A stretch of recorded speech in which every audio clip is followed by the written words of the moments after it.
This is my smallest electric bike. Battery is in here and it charges up in here. It's got no gears and it's a magnetic motor which is actually in the front here. It's this here. It's an amazing little thing. It's got a light and it folds down here and the seat can go down, but it's extremely light. But the way it works is very odd, and this is the key. That little piece of rubber has got a little magnet there, and when you start moving this wheel forward, when the front wheel starts to move, when you touch that, it activates the motor. It's actually got a an unusual way of changing gear as well. So when you touch the rubber key, as it were, with the metal, the magnetic end against the handlebar here, that engages the motor. So when the speed rises a little bit, you're doing, I don't know, 3 or 4 or 5 miles an hour maybe, you lift it off and then put it back down again, and it changes gear. Now I'll try and demonstrate it. I'll put the camera down and see if I can do it. Right, so that's in the low gear. And if I lift the key off the handlebars now and then put it back on, it'll change, it'll go faster. Well, I didn't then, but I'll try it again. That's it, it did that time. Well, the first time I tried it didn't work, but it did the second. So it changes gear automatically when you just lift this key off and then put it back down. But you have to put it down sort of fairly quickly. If you leave it too long, like I did the first time, it doesn't change gear, it just stays in the same low gear. Neat little system though. Anyway, it's a handy little bike if you want to put it in the back of a car. Certainly no good for long journeys, I don't think. But it's a neat little thing. It's very light. Weighs nothing. And as I say, it folds down. It's got a light in the front that runs off the battery. Very good. Excellent little thing. This is my wife's electric bike. This has got a hub motor. Quite a nice bike, a bit of a touring bike really. There's a battery in the back which obviously you can take out. It's got a lock built in, one of these locks that locks the back wheel. It's quite neat. It's pedal electric only. I think it's got a little button that you get a bit of power going up to about 6 miles an hour. It's a sort of walking mode, which you can use to push off a bit with it, but basically you have to be pedaling. This was my first electric bike. I bought this about 10 years ago, I think. Battery goes in there, so I have got the battery, which actually it's been replaced as a new battery, or a newer battery now. The seat's been taken off because I've actually put that on another bike, because I'm not using this at the moment. But as I say, that was the first electric bike that I had. Funny enough, that one there is the first mountain bike that I had. Now I bought that about 30 years ago. That bike is about 30 years old, this one here. And it was sold as a mountain bike when they were first being marketed. I used to ride that around the streets 30 odd years ago. I thought it was quite cool. Well, this is my cruising electric bike. It's on charge at the moment because I've been out on it today. This is the A to B Metro. I've done a couple of videos on it. I've had this quite a few years now. I don't know, maybe 5-6 years. It's in very good condition. This was actually a Mark 1, and I had it converted eventually to a Mark 2. The Mark 1 meant that the original key was in here, and it didn't have a speedo, the original one I bought, and it had a different motor, and the controller was in the motor. But the Mark 2 version, which I had this converted to, the controller was replaced and put under here where it was not getting so hot and overheating. It's underneath the stem.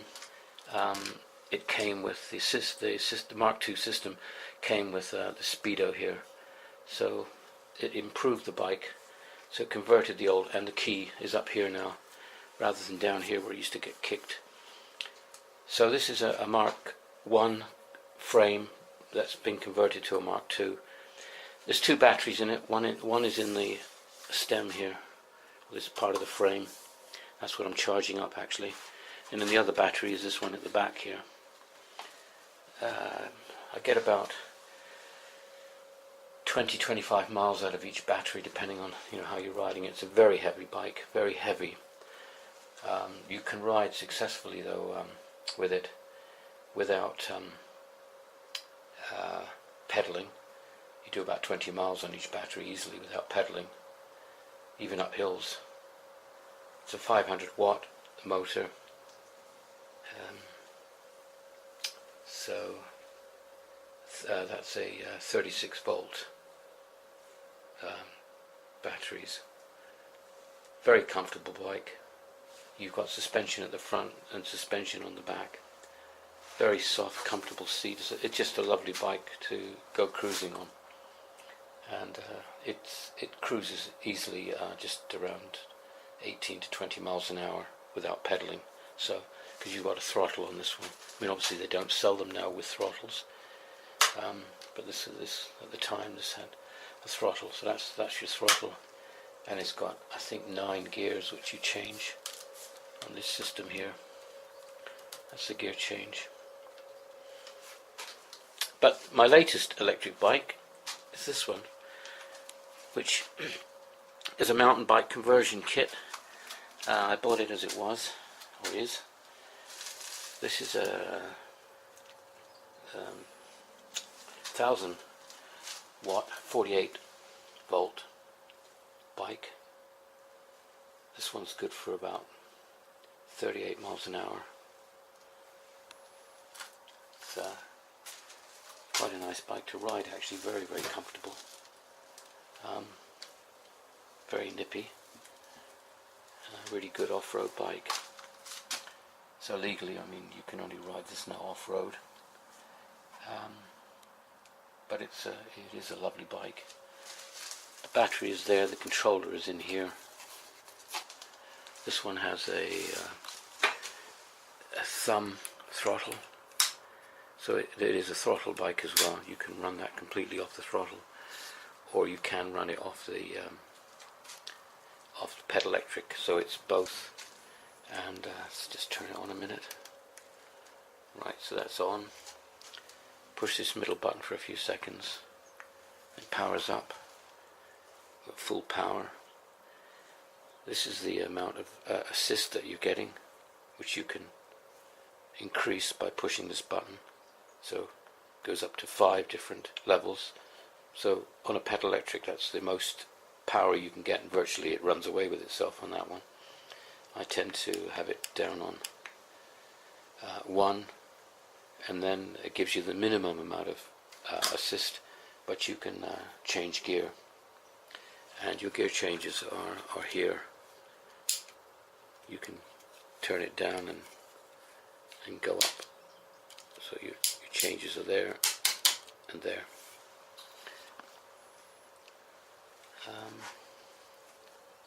It's got also it's got a cruise control on the system. I'm not too sure. I can't remember quite how you work it because I've only used it a few times. But you hold it down, I think, here. It'll go into. Let's turn it off. Anyway, you hold one of the buttons down, and it goes into cruise mode. So whatever speed you were doing at that time, it'll hold it at that speed. So if you're going along at 10 miles an hour and you push it down, you'll just cruise along at 10.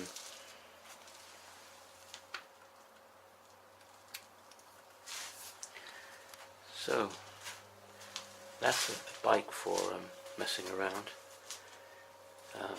This bike is for cruising, and my little electric one is good for putting in the back of the car if I want to come home from the garage or something. And there we are. I have also got a folding one which I've had for about 10 years, but I keep that in France. It's quite useful, that one. And that one has no motor and no pedals. It is a scooter for a dog's pullet. Something that started in the husky racing that we do quite a few years ago. So one single dog would be hitched to the front of that scooter, and then you'd be scooting along through the forest with a dog on an end of a tow line, and it would be pulling from this. So you've got a combination of a dog pulling you and you scooting along as well, and then you'd be racing around the forest against the clock. Quite a good sport if you're young, fit, and you've just got one dog, or you've got a good dog that will run on its own in front. I've never done it myself. My wife used to do that, but it looks a bit odd, doesn't it, without any pedals. And this is the bike station at the moment. And this is the car station, I think. This is my Volvo XC90 with the German Shepherd on the front. And my wife's XC40. My little Citroen Amy, or Ami, our Renault Master van, my Renault Aventine, and my Mercedes 300e 4MATIC Estate.